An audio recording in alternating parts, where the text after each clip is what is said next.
नमस्कार शेतकरी मित्रांनो, बऱ्याच दिवसापासून बातम्या येत आहे की 25% विमा पास झाला, 75% विमा पास झाला. शेतकऱ्यांना कधी मिळणार, आता खात्यात पडणार, तेव्हा खात्यात पडणार.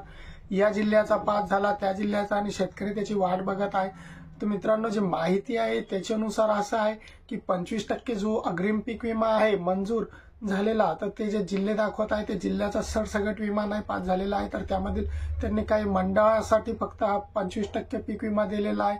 आणि आता बुलढाणा जिल्ह्याचं जे 1-2 दिवसापासून, कालपासून, परवापासून जे वाटप झालेलं आहे आणि काही तुरळक शेतकऱ्यांच्या खात्यामध्ये जे पैसे आलेले आहे, जे काही 7,000, 8,000 किंवा 10,000 रुपये हेक्टरीप्रमाणे, त्यापैकी जे पडले त्यामध्ये फक्त जे बुलढाणा जिल्ह्यातील जे संग्रामपूर आणि जळगाव तालुका आहेत, त्या 2 तालुक्यातील काही शेतकऱ्यांच्या खात्यावरती हे जे 25% पीक विम्याची रक्कम आहे ती जमा झालेली आहे. आणि जे त्यांनी अगोदरच ठरल्याप्रमाणे हे फक्त 2च तालुके त्यामध्ये पात्र ठरलेले आहे.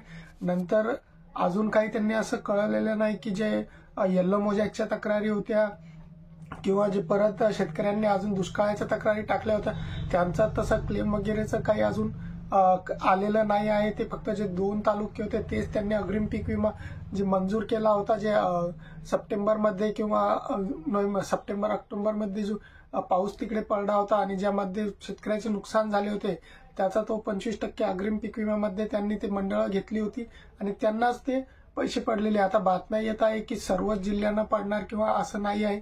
25% मध्ये त्यांनी संपूर्ण सरसकट मंडळं घेतलेली नाही, काही मोजकीच मंडळं घेतलेली आहे. आणि जे परत दुसऱ्या बातम्या की 25% पास झाला, मग आता 75% देखील मिळणार का, तर असं काही नाही आहे. 75% वगैरेचा अजून काही प्रश्नच येत नाही, कारण अजून तुमचं जे पीक विमा जे आहे ते पीक विम्याचा जे उंबरठा उत्पन्नाचा जे अहवाल असतो तेच अजून गेलेलं नाही आहे कंपन्याकडे, गव्हर्नमेंटकडे. आणि मग 75% विमा तुम्हाला मिळण्याचा प्रश्न कुठून येतो? 75% विमा मिळण्याचा प्रश्नच नाही ना. आपल्याला माहिती आहे कंपन्या इतक्या सहजासहजी शेतकऱ्यांना विमा देणार आहे का? त्यासाठी कोणाला तरी झगडावं लागते, काहीतरी आंदोलन होतात, त्यानंतर कंपन्या ह्या विमा देतात. आताच तर दिवाळीपूर्वी द्यायचा सांगितला होता. बुलढाण्याचा प्रश्न निकाली लागला, बीडचा लागला, संभाजीनगरचा लागला, तरी देखील कंपन्यांनी किती दिवस, दिवाळी झाल्यानंतर आता 5 डिसेंबर पासून जे आहे ते वाटपाला सुरुवात केली. ते पण संपूर्ण शेतकऱ्याला नाही टाकलं, तुरळक शेतकऱ्यांना टाकणार.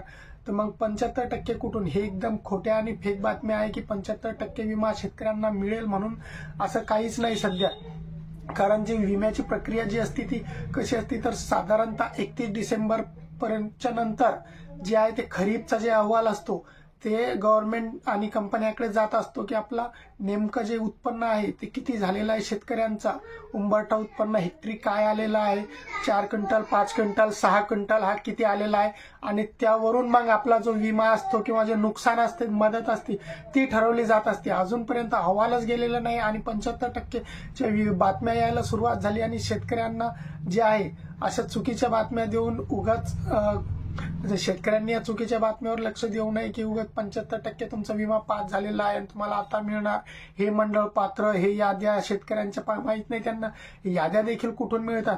कारण विम्याची संपूर्ण प्रक्रिया अशी असते की जे तुमचा आता खरीपचा आहे 31 डिसेंबर नंतर जे उंबरठा उत्पन्नाचा अहवाल कंपन्याकडे जाईल आणि अहवाल कंपन्याकडे गेल्यानंतर मग कंपन्या जे सरकारचे जे हप्ते असतात, जे कंपन्यांना शेतकऱ्यांचे जे प्रीमियम भरते सरकार विम्याचं, ते मग सरकार कंपनीकडे जमा करते. आणि त्यानंतर जर हे सर्व सुरळीत असलं तर कंपन्यांना जर वाटलं तर त्यानंतर ते सांगणं की किती कोणते शेतकरी यासाठी पात्र झाले, किती विमा मिळणार त्यांना. सरसकट जर शेतकरी सर्व पात्र झाले विम्यासाठी तर मग त्यांना किती मिळणार विमा आणि काय मिळणार, ही सर्व प्रक्रिया कधी होती, तर मार्चच्या नंतर साधारणतः हे सर्व जे विमा वाटप वगैरेची जी प्रोसेस असते ती सुरू होत असते. हे जे 25% असते हे फक्त तुम्हाला एक बोनस समजून घ्या, बोनस म्हणून हे जे दिले जात असते ज्या शेतकऱ्यांचं अतिशय जास्त नुकसान झालं किंवा जी मंडळं त्यामध्ये बसली आहे.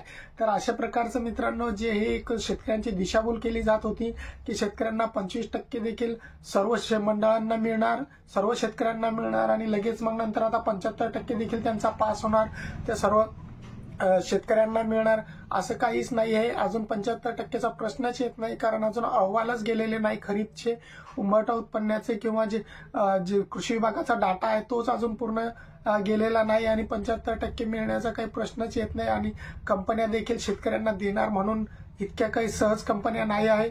आता बघूया की हा जे बाकीचे त्यांनी 25% मध्ये जे काही मोजकेच मंडळ घेतलेले आहे, संपूर्ण घेतलेले नाही आणि बाकीचे शेतकरी अजून वंचित आहे आणि वंचित राहणार, तर त्यांच्यासाठी आता जे विधिमंडळाचं अधिवेशन सुरू होत आहे त्यामध्ये कोण आवाज उठवते आणि शेतकऱ्यांसाठी कोण कोण काय करते ते आता बघूया। कोण शेतकऱ्याचा यासाठी वाली आणि कंपनी सोबत कोण झगडते आहे, कारण कंपन्यांना काही फरक पडत नाही। आमदार संघ, खासदार, मंत्री महोदय, मुख्यमंत्री यांचं त्यांना बोलण्याचं त्यांच्यावर काहीच फरक त्यांना पडत नाही। आपण बघितलेला आहे, कारण दिवाळीपासून जो अडकलेला विमा होता तो आता पडायला सुरुवात झालेली आहे।